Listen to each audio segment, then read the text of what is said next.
அவள் ஒருத்தி. எழுத்தாளர் நிலோஜி. அத்தியாயம் 14.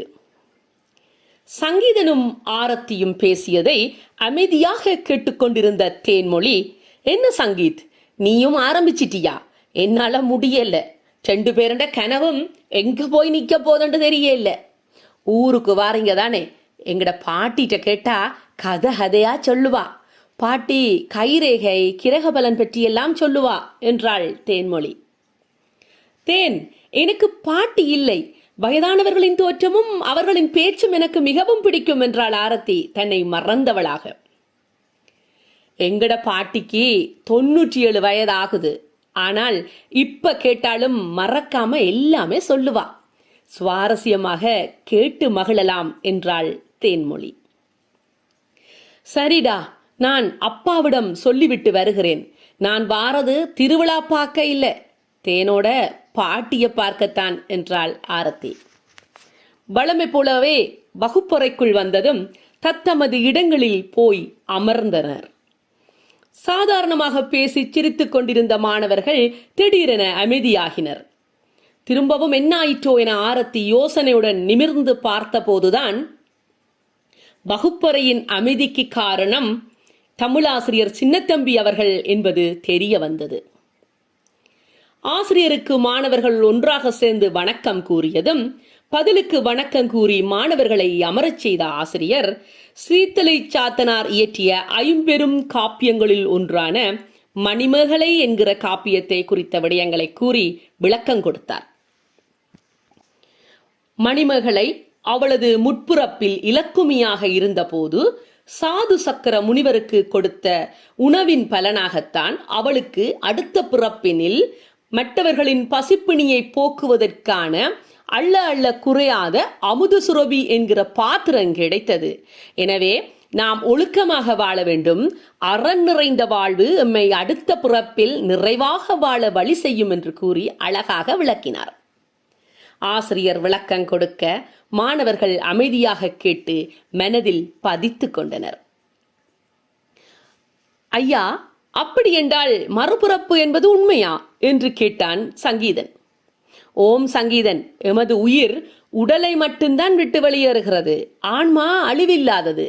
மீண்டும் இந்த பூமியில ஆன்மா பிறவி எடுக்கும் என்றார் ஆசிரியர். அப்படி என்றா முற்புறப்பு என்பது உண்மைதான். நான் வலையொலி தளத்துல பார்த்திருக்கிறேன் ஐயா என்றான் உதயன்.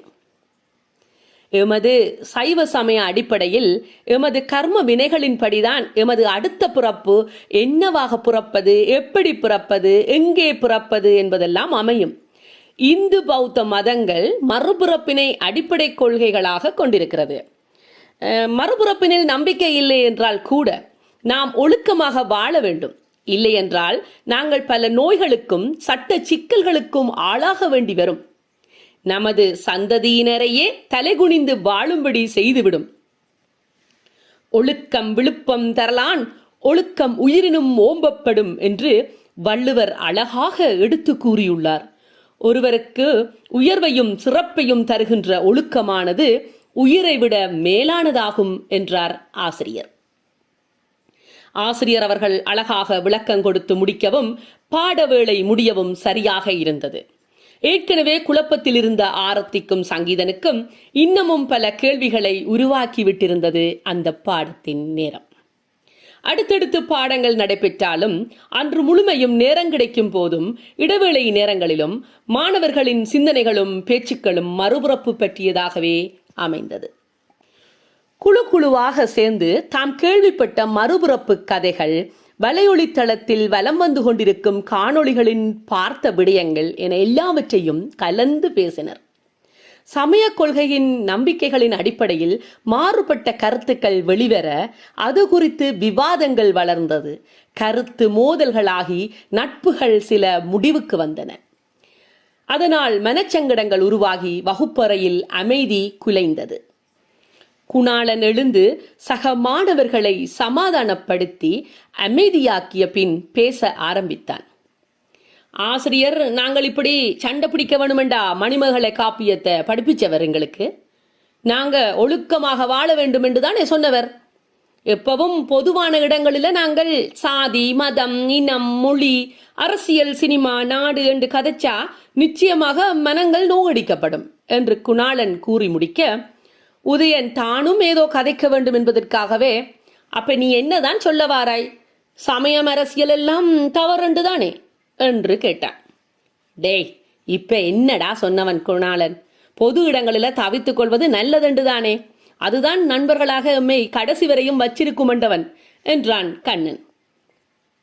சரி சரி, யாரும் சண்டை போடாதீங்கோ, விடுங்கோ, விவாதிக்கலாம், சம்பந்தப்பட்டவரோட இல்ல, வருகிற கருத்துகளோட மட்டும் மோதுவோம், எங்கள் மனங்களவை மோதிக்கொள்ளாம இருக்க வேணும் என்றாள் ஆரத்தி. பாடசாலையின் இறுதி பாட வேளையும் வந்தது. பாடசாலையின் மாணவத் தலைவன் வருணன் வகுப்பறைக்குள் வந்தான்.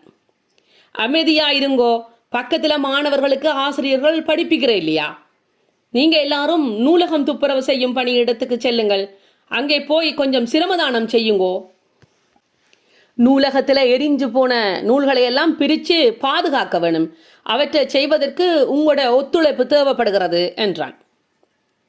உடனேயே குணாளன் சக மாணவர்களை அழைத்து வரிசையில் நிற்க செய்து அமைதியாக வரும்படி கூறி அழைத்து சென்றான். நூலகத்தில் சிதறி கிடந்த பெரும்பாலான நூல்களை ஏற்கனவே மற்றைய வகுப்பு மாணவர்கள் துடைத்து அழகாக வகைப்படுத்தி வைத்திருந்தார்கள். அதனை அவதானித்தவர்கள் அதனைப் போலவே ஒழுங்கு செய்ய தொடங்கினர். ஒவ்வொரு புத்தகங்களையும் பார்க்கும்போது வியப்பாக இருந்தது. ஏனெனில் அத்தனை விடயங்களையும் உள்ளடக்கிய நூல்கள் அங்கு நிறைந்து காணப்பட்டன. சில மாணவர்கள் நூல்களை ஒழுங்கு செய்ய வந்ததையே மறந்து நூல்களை ஆவலுடன் வாசித்து அதற்குள் மூழ்க ஆரம்பித்திருந்தனர். இந்த சுத்தப்படுத்தும் வேலையில் ஈடுபட விருப்பப்படாத உதயன் சக மாணவர்கள் என்னதான் செய்கிறார்கள் என மேற்பார்வையில் ஈடுபட்டு கொண்டிருந்தான். என்ன ராகவன், கதை நல்லா இருக்கோ, இங்க கதை வாசிக்கவே வந்த நாங்கள் என்று கேட்டான் உதயன். இப்போ உனக்கு என்ன பிரச்சனையடா அப்பா, நீயும் விரும்பினா ஒரு கதையை எடுத்து படிக்க வேண்டியது தானே என்றான் சங்கீதன். சரி சரி, ஏன் இப்படி கோவப்படுற, ஆரத்தி ஏதாயிலும் திட்டி போட்டாளே, ஆரத்தியோட நான் உனக்காக கதைக்கவே என்று உதயன் கிண்டல் செய்ய சங்கீதனுக்கோ அவன் மேல் கோபம்தான் அதிகரித்தது. உதய், என்னடா, நான் கதை வாசிச்சதுதான் உனக்கு பிரச்சனையண்டா, அதை பற்றி மட்டும் கதை சரியோ, அதை விட்டுட்டு ஏன் இதுக்குள்ள ஆரத்தியை இழுக்கிறாய் என்றான் சங்கீதன். சரி, கோவப்படாதேடா, ஆரத்தியை பற்றி கதைச்சா இவ்வளவு கோவமா, சும்மா தாண்டா உன்னோட விளையாடினான் என்றான் உதயன். இப்படியே பேசிக்கொண்டிருக்க மணி ஒலித்தது. பாடசாலை நிறைவு பெற்றது என்பதை அறிவித்தது. மாணவர்களும் நூலகத்தை விட்டு வெளியேறினர். யாரும் எந்த நூலையும் எடுத்துச் சென்றுவிடக் கூடாது என கண்காணிப்பதற்காகவே மாணவத் தலைவன் வருணன் வாசலில் நின்று கண்காணித்தான். வகுப்பறைக்கு சென்ற மாணவர்கள் தமது புத்தக பைகளை எடுத்துக்கொண்டு வீடுகளுக்கு செல்ல தயாராகினர். ஆரத்தியும் தேன்மொழியும் சங்கீதனிடம் விடைபெற்றனர். என்ன, சங்கீதனுக்கு மட்டும்தான் சொல்லுவீங்களோ, நாங்களும் இங்க தான் நிக்கிறோம், எங்களுக்கும் சொல்லலாமெல்லோ என்றான் உதயன். உதய், உம்மோட கிண்டல் கேலி பேச்சின முதல்ல விடும், எல்லாரும் வடிவா உம்மோட கதைப்பினம் என்றாள் ஆரத்தி. அப்பாடா, இப்பதான் யான் பேசியது தங்கள் செவிகளை வந்தடைந்ததுவோ, ஆஹா என்ன பாக்கியம் யான் பெற்றேன் என்று கூறி கிண்டல் செய்து சிரித்து மகிழ்ந்தான் உதய். ஆரத்தியின் கோபம் கூட அழகுதான் என சங்கீதன் ரசித்துக் கொண்டிருக்க ஆரத்தியும் தேன்மொழியும் அங்கிருந்து வீட்டுக்கு சென்றனர். வழமை போலவே அம்மாவுடன் வீட்டுக்கு வந்த ஆரத்தி கைகால் முகங்களை கழுவிக்கொண்டு மதிய நேர உணவுக்காக சாப்பாட்டு அறை மேசையில் எல்லாருக்கும் முன்னதாகவே யாரும் கூப்பிடாமலே வந்து அமர்ந்தாள். அவளது மனதிற்குள் தேன்மொழியின் ஊருக்கு போவதற்கான அனுமதி அம்மா அப்பாவிடம் வாங்கித் தர வேண்டும் என்கிற ஒரே எண்ணம் மட்டும்தான் ஓடிக்கொண்டிருந்தது. ஆரத்தி மேசைக்கு வந்ததும் அப்பா அன்பழகனும், என்னம்மா குழலி, இன்றைக்கு மழை வரப்போகுது என்று கூறி சிரித்துக்கொண்டே வந்து அமர்ந்தார். ஆனால் பூங்குழலியோ சிரித்துக்கொண்டே சூடாக்கிய உணவினை பரிமாறிக்கொண்டே, நாங்கள் தேன்மொழியின் ஊரில் நடக்கிற திருவிழாவுக்கு போவோமா அத்தான் என்று பேச்சை ஆரம்பித்து வைத்தாள் பிள்ளையார் சுழி போட்டு. எப்படி அப்பாவிடம் கேட்பது என்று தெரியாமல் யோசித்துக் கொண்டிருந்த ஆரத்திக்கு அம்மா பூங்குழலியின் பேச்சு மகிழ்வினை கொடுத்தது. ஆயினும் மனமோ அப்பா என்ன பதில் சொல்வாரோ என்று காத்திருந்தது. எங்கே என்ன என்று பூங்குழலியிடம் கேட்டு தெரிந்து கொண்ட அன்பழகனோ, என்ன விடுங்கோ, நீங்க வேணுமெண்டா 3 பேரும் போட்டு வாங்கோவன் என்றார். இல்லையப்பா, எல்லாரும் போனாதான் நல்லா இருக்கும் அப்பா என்று ஆரத்தி கூறவும், இல்லையம்மா ஆரத்தி, நீங்க போட்டு வாங்கோ, எனக்கு கதை எழுதி முடிக்க வேணும் என்றார் அப்பா. அப்ப வேண்டாம், அடுத்த திருவிழாவுக்கு போவோம் என்றாள் ஆரத்தி மிகுந்த ஏமாற்றம் நிறைந்தவளாக. ஆரத்தி திருவிழாவுக்கு போக விரும்புவதை குறிப்பால் அறிந்து கொண்ட அம்மா பூங்குழலி, ஆரத்தி அப்படியண்டா தம்பி குமரனையும் கூட்டிக் கொண்டு போயிட்டு வாங்கோ, அப்பாக்கு கதை எழுத அங்க அமைதியான சூழல் கிடைக்காது என்றபடியா நான் அப்பாவோட வீட்டுல நிக்கிறேன், இல்லையண்டா அப்பாக்கு இங்க சாப்பாடு சரி வராது, கடைச்சாப்பாடும் அப்பாக்கு ஒத்து வராது என்றாள்.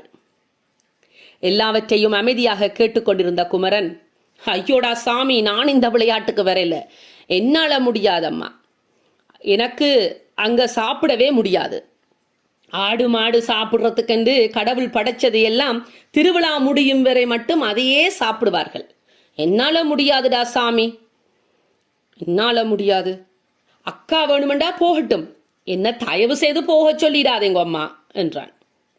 இப்ப என்னதான் செய்யலாமத்தான் என்று பூங்குழலி கேட்க, பிள்ளைகளோட தானே, ஆரத்தி போயிட்டு வரட்டும் என்றார் அப்பா.